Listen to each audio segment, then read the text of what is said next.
ዓለማችን በታሪኳ በሰው ልጆች ላይና በንብረት ላይ እጅግ አውዳሚ የሆኑ በርካታ ጦርነቶችን አሳልፋ ነው እንግዲህ እዚህ የደረሰችው። ለምሳሌ ብንመለከት እንግዲህ የመጀመሪያ ዓለም ጦርነት፣ ሁለተኛ ዓለም ጦርነት፣ አሁን ላይ የዩክሬንና የራሽያ ጦርነት፣ እነዚህ ሁሉን የምንመለከታቸው እንግዲህ አውዳሚ ጦርነቶች ናቸው። ከዚህ የዘለለ የሰው ልጆች ጦርነቶች ግን ነበሩ። እነዚህ ጦርነቶች እንግዲህ በተለያየ ክፍለ ዘመን ሲካሄዱ የነበሩ ጦርነቶች ሲሆኑ ኢንተሌክቹዋል ዋርስ የምንላቸው ናቸው። ከዛ ውስጥ እንግዲህ በቀዳሚነት የሚጠቀሰው ዘ ከረንት ዋር ተብሎ የሚጠራው በኒኮላስ ቴስላ በሱ አጋር ድርጅቶችና በቶማስ ኤድሰን መካከል የተደረገው ጦርነት ነው። ይህ ጦርነት እንግዲህ ኮሜርሻል ናሽናል ፓወር ግሪድ ኤሲ ሶርስ ሲሆን ወይስ ደግሞ ዲሲ ሶርስ ሲሆን በሚለው መካከል የተካሄደ ሲሆን በመጨረሻም እንግዲህ እነ ቴስላ አሸንፈው ዓለማችን ትክክለኛ የኤሌክትሪክ የፓወር ሶርሷ ኤሲ ሆኗል ማለት ነው። ኤሲ ተመራጭ የኤሌክትሪክ ፓወር ሆኗል ማለት ነው። እንግዲህ ኤሲ ለምንድን ነው ተመራጭ የሆነው የሚለውን እዚህ ጋር ብንመልስ ኤሲ ተመራጭ የሆነው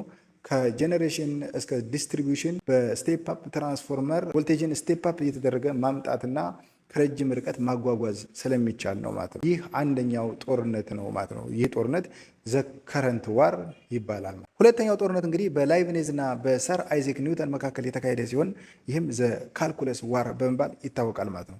ይህ ጦርነት እንግዲህ ካልኩለስን ለመጀመሪያ ጊዜ ማን ነው የፈለሰፈው?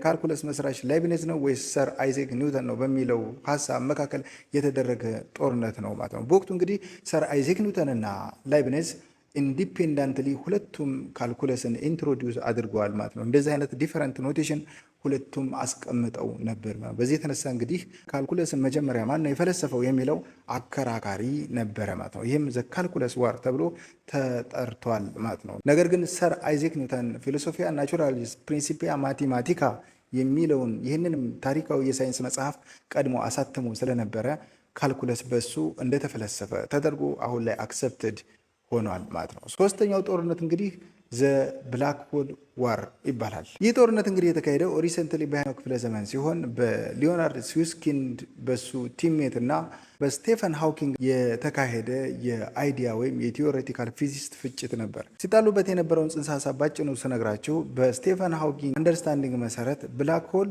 በሲንጉላሪቲ በሚባለው ዲፕ ፖይንት በኩል ራዲሽን ኢሚት ያደርጋል የሚል ጽንሰ ሀሳብ ነበረ። ሊዮናርድ ስዊስኪንድ እና የእሱ ቲሜት ደግሞ ራዲሽን ኢሚት የሚያደርግ ከሆነ ኢንፎርሜሽን ሉዝ ያደርጋል፣ ኢንፎርሜሽን ደግሞ እዚህ ዓለም ላይ የማይጠፋና ኢንፎርሜሽን ኢዝ ኮንዘርቭድ ብለው ሲከራከሩ ነበረ ማለት ነው። እነዚህ ጦርነቶች እንግዲህ ጥቂቱ የኢንተሌክቹዋል ዋርስ ኤግዛምፕሎች ናቸው እንጂ በርካታ የሆኑ ኢንተሌክቹዋል ጦርነቶች ዓለማችን ላይ ተካሂደዋል ማለት ነው።